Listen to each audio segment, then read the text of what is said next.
प्रिय अभ्यर्थियों, TGT PGT Sanskrit या हिंदी की परीक्षाओं के लिए वर्ण विचार और उनका उच्चारण का क्या प्रयत्न होता है, कौन से सूत्र नियामक होते हैं, इन सब बातों पर विचार करने के लिए वर्ण विचार के प्रकरण में हम लोग आगे बढ़ते हैं। तो वर्ण विचार में सबसे पहले आप देखिए कि प्रश्न कल 38 प्रश्न हुए थे, 39वें शुरू करते हैं। विव्रतम के शाम, तो विव्रत क्या, किसका विव्रत होता है? तो विव्रत जो होता है ऊष्माणाम, स्पर्शाणाम और अंतःस्थानम, इनका नहीं होता, स्वरों का होता है। तो इसलिए स्वराणाम, इसका उचित ऑप्शन है डी ऑप्शन। इसके पश्चात प्रश्न संख्या 40, प्रयोग की दशा में जो ह्रस्व वर्ण जो होते हैं, ह्रस्व, उनका प्रयत्न क्या होता है? वो हमेशा ईसत स्पष्ट होता है, ये ध्यान रखिए। इसलिए इसका उत्तर होगा डी। इसके पश्चात प्रश्न संख्या एकदम बाह्य प्रयत्न, तो देखिए बाह्य प्रयत्न जो होते हैं वो संख्या में 11 होते हैं और आभ्यंतर प्रयत्न वो 5 होते हैं। तो बाह्य प्रयत्न में प्रश्न संख्या 41 को का आंसर होगा 11, यानी पहला ऑप्शन ए। इसके पश्चात हम लोग प्रश्न संख्या 42 पे विचार करते, खर प्रत्याहार से वर्णानाम प्रयत्न भवत। तो जो खर प्रत्याहार हैं उनके वर्णों का जो प्रयत्न होता है वो हमेशा श्वास प्रयत्न माना जाता है, इसलिए बी। इसके बाद प्रश्न संख्या 43 में है कि हस प्रत्याहार से वर्णानाम प्रयत्न भवति। तो देखिए जो हस प्रत्याहार है उसमें लिखा है महाप्राण। प्रश्न संख्या 43 को ध्यान से देखें, महाप्राण संवाराह विवाराह अघोषः। तो जो हस प्रत्याहार होते हैं, माहेश्वर सूत्र में जो हस प्रत्याहार आता है उसमें जो अयुण ऋलिक एवं अवोच हा से लेकर के और शा तक, जब गढ़ दर्शक के साथ हस प्रत्याहार हो जाता है। तो हा को गिनेंगे, शा को छोड़ देंगे, वो हस प्रत्याहार हो जाएगा। तो महाप्राण होता है, इसका क्या होता है? महाप्राण। इसलिए इसका आंसर होगा ए ऑप्शन। इसके बाद प्रश्न संख्या 44 पे चलते हैं। प्रश्न संख्या 44 में कह रहा है जो वर्गाणाम प्रथम तृतीय, जो वर्गों के प्रथम तृतीय और ये जो मणस्य वर्णानाम प्रयत्नम भवति, प्रथम तृतीय और पंचम, 1 3 5, प्रथम तृतीय पंचमणस्य वर्णानाम प्रयत्नम भवति। प्रश्न है, विकल्प 4 हैं, अल्प प्राण, महाप्राण, विवाराह और अनुदात्ता। ध्यान से देखिए, तो 1 3 5 जो वर्ग के अंतर होते हैं, कवर्ग, चवर्ग, टवर्ग, तवर्ग, पवर्ग, इनमें कह रहा है कि इनका क्या होता है। तो जो 1 3 5 है वो अल्प प्राण होता है और 2 4 महाप्राण होता है। तो इसलिए इसका उत्तर होगा, विकल्प होगा अल्प प्राण, यानी ए। इसके बाद प्रश्न संख्या 45 में अच वर्णानाम प्रयत्न भवति। अच स्वरों को कहते हैं। अच में और पहले माहेश्वर सूत्र से लेकर के अयौच तक जितने भी अक्षर आते हैं उनका प्रयत्न क्या होता है? तो ध्यान दीजिए कि उनका प्रयत्न जो होता है वह स्वरित होता है, संवार श्वासा नादा नहीं होता है, स्वरितः। अच वर्ण का प्रयत्न हमेशा स्वरित होता है, इसलिए इसका ऑप्शन होगा स्वरित। कौन सा? यानी उदात्त, अनुदात्त, समा और उच्च उदात्ता नीचे उदात्ता समाहारा स्वरिता, तो अच वर्णों का प्रयत्न स्वरित होता है। उसके पश्चात प्रश्न संख्या 46, सा वर्ण से प्रयत्न क्या न भवति कह रहा है, नहीं होता है। प्रश्न संख्या 46 में ध्यान से देखें, विकल्प हैं विवारः, महाप्राणः, श्वासः और संवारः।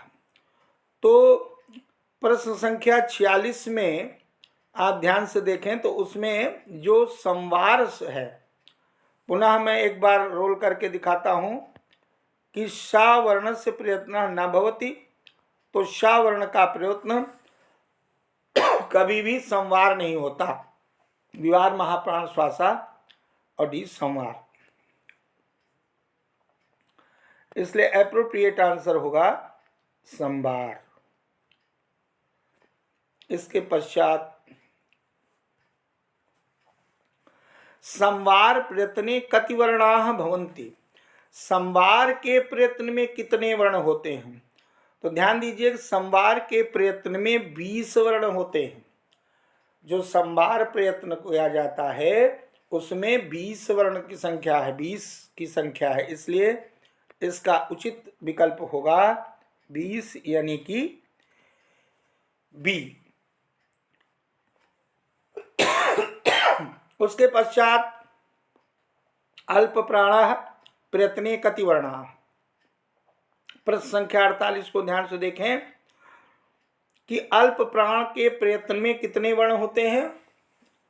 तो अल्प प्राण के प्रयत्न में 19 होते हैं, कुल 19। भाई 1 3 5 किया तो 5 वर्गीय हो गए, तो 3 5 15 हो गए, और या वाराला 15 4 19, तो कितने होते हैं? कुल 19। ध्यान दीजिए 19 यानी सी ऑप्शन होगा। उसके पश्चात प्रश्न संख्या कह रहा है, फिर से देख लीजिए, 19 हो गया। फिर महाप्राण प्रयत्ने कति वर्णा, महाप्राण प्रयत्न में कितने वर्ण होते हैं पूछ रहा है।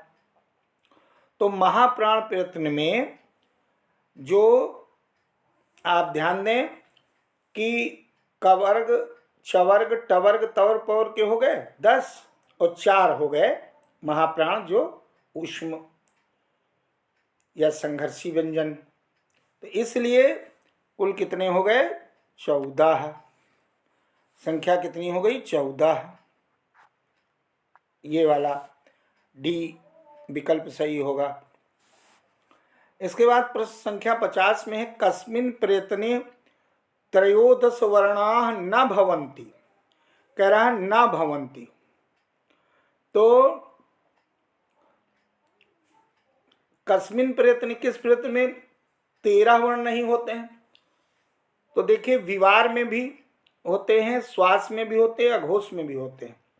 अल्प प्राण में 13 नहीं होते, अल्प प्राण में तो आपने 19 देखा, इसलिए इसका सही ऑप्शन होगा अल्प प्राणः यानी बी। इसके बाद प्रश्न संख्या 51 को देखें, कस्मिन् प्रयत्ने 20 वर्णाः भवन्ति, किस प्रयत्न में 20 वर्ण होते हैं? तो अभी हम लोगों ने चर्चा की थी कि जो 20 वर्ण हैं वो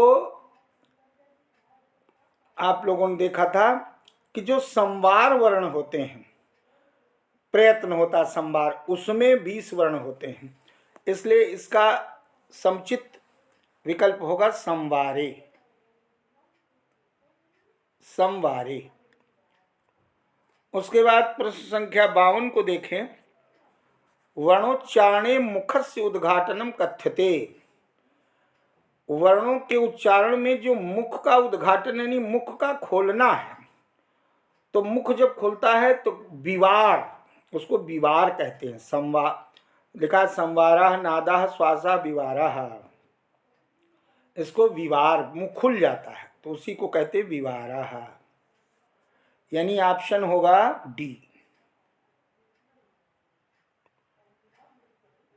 कौन सा ऑप्शन? डी। फिर से देखें, ऑप्शन होगा डी। इसके पश्चात उच्चारणे वायोः अल्प उपयोगः निगद्यते। उच्चारण में वायु का जब कम प्रयोग किया जाता है तो उसको ज़्यादा प्रयोग किया जाता है, महाप्राण कम प्रयोग किया जाता है तो अल्प प्राण, इसलिए इसको कहते हैं अल्प प्राणाः। इसके पश्चात प्रश्न संख्या 54 पे विचार करते हैं।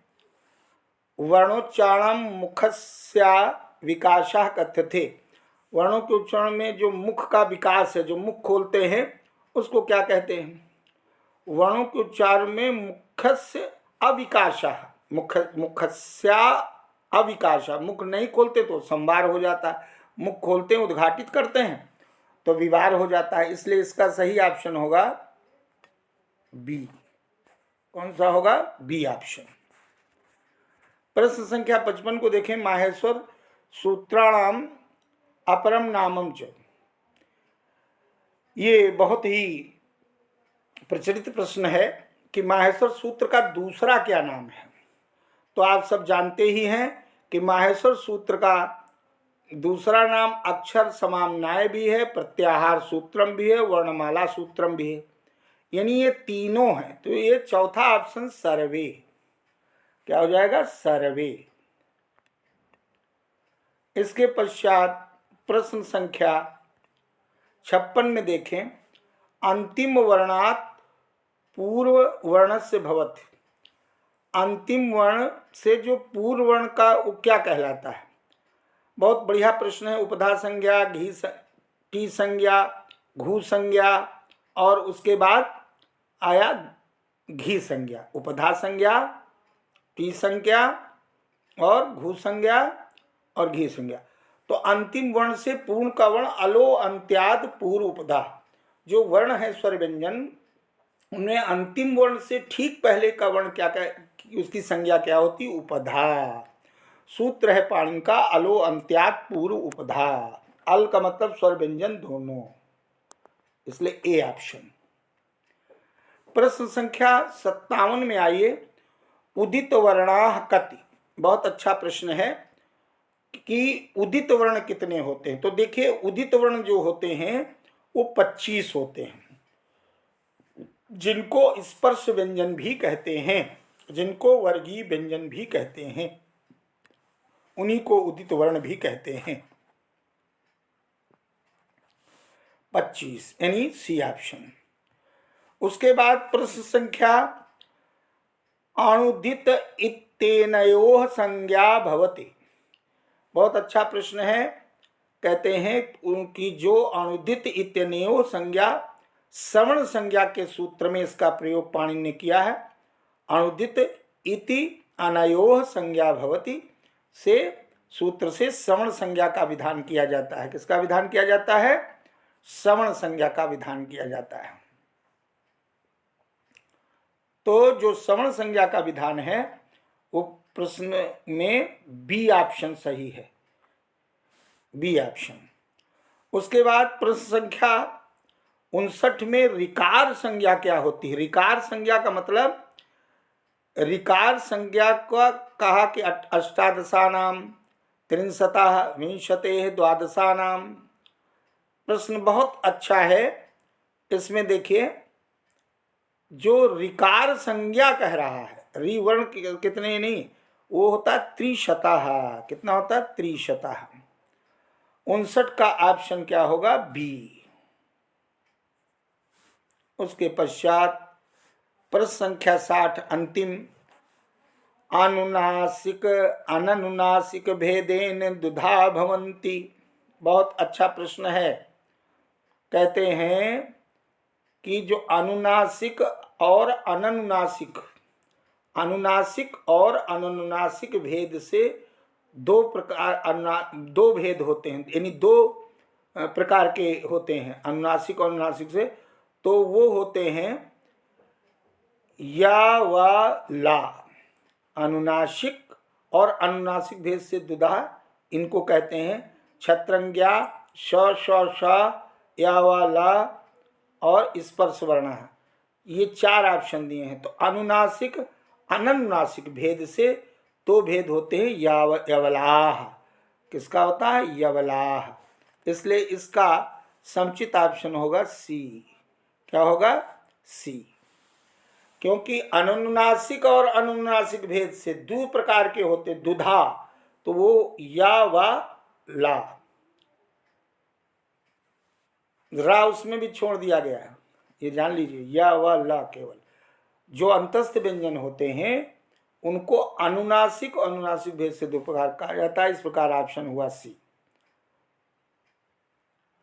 तो प्रिय अभ्यर्थियों, आज के लिए इतना।